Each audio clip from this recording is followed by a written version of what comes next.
ലോകത്തിലെ ഏറ്റവും ഫാസ്റ്റസ്റ്റ് ആയിട്ടുള്ള 4 സൂപ്പർ കമ്പ്യൂട്ടറുകളിൽ ഒരെണ്ണം നിർമ്മിച്ചിരിക്കുന്നത് ഇന്ത്യൻ കമ്പനിയായിട്ടുള്ള ടാറ്റ ഗ്രൂപ്പാണ്. നമുക്ക് ആ സ്റ്റോറിയിലേക്ക് ഒന്ന് പോകാം. സൂപ്പർ കമ്പ്യൂട്ടറുകൾ എന്ന് പറയുന്നത് സാധാ കമ്പ്യൂട്ടറിനേക്കാൾ വളരെയധികം അഡ്വാൻസ്ഡ് ആയിട്ടുള്ളതും അതുപോലെ തന്നെ വളരെ വേഗത കൂടിയതുമായ കമ്പ്യൂട്ടറുകളാണ്. സാധാരണ രീതിയിൽ മെഡിക്കൽ റിസർച്ചിനും സയന്റിഫിക് റിസർച്ചിനും മിലിറ്ററി യൂസേജിനും വേണ്ടിയിട്ടാണ് ഇത്തരം സൂപ്പർ കമ്പ്യൂട്ടറുകൾ ഉപയോഗിക്കുന്നത്.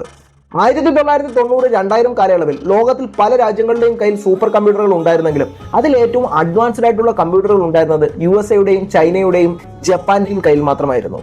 അതുകൊണ്ട് തന്നെ ഇന്ത്യക്ക് വേണ്ടി ഒരു സൂപ്പർ കമ്പ്യൂട്ടർ ഉണ്ടാക്കാൻ രത്തൻ ടാറ്റയുടെ നേതൃത്വത്തിൽ ടാറ്റ ഗ്രൂപ്പ് തീരുമാനിച്ചു. 2006 ഇതിനു വേണ്ടിയിട്ടുള്ള ഒരു പ്ലാൻ തയ്യാറാവുകയും ഏകദേശം 180 കോടിയോളം രൂപ ഈ ഒരു പ്രോജക്റ്റിലേക്ക് ടാറ്റ ഗ്രൂപ്പ് ഇൻവെസ്റ്റ് ചെയ്യുകയും ചെയ്തു. ഇതിനെ തുടർന്ന് നിരവധിയായിട്ടുള്ള ടോപ്പ് സയന്റിസ്റ്റുകളുടെ ശ്രമഫലമായി 2007 ഒക്ടോബറിൽ ഇന്ത്യക്ക് പുതിയ സൂപ്പർ കമ്പ്യൂട്ടർ വന്നു. ഇതിന് ടാറ്റ ഗ്രൂപ്പ് നൽകിയിരുന്ന പേര് ഏക എന്നാണ്. ഈ ഒരു സൂപ്പർ കമ്പ്യൂട്ടറിന്റെ സ്പീഡ് 118 ടെട്രാഫ്ലോപ്സ് ആണ്. അതായത് സാധാരണ കമ്പ്യൂട്ടറിനേക്കാൾ 11 ലക്ഷം മടങ്ങ്. ഇന്ത്യയുടെ ചാന്ദ്രയാൻ മിഷനിലും ഇന്ത്യയിലെ ആദ്യത്തെ ഫുള്ളി 3D ഫിലിമിലും ഈ ഒരു സൂപ്പർ കമ്പ്യൂട്ടർ ഉപയോഗിച്ചിട്ടുണ്ട്.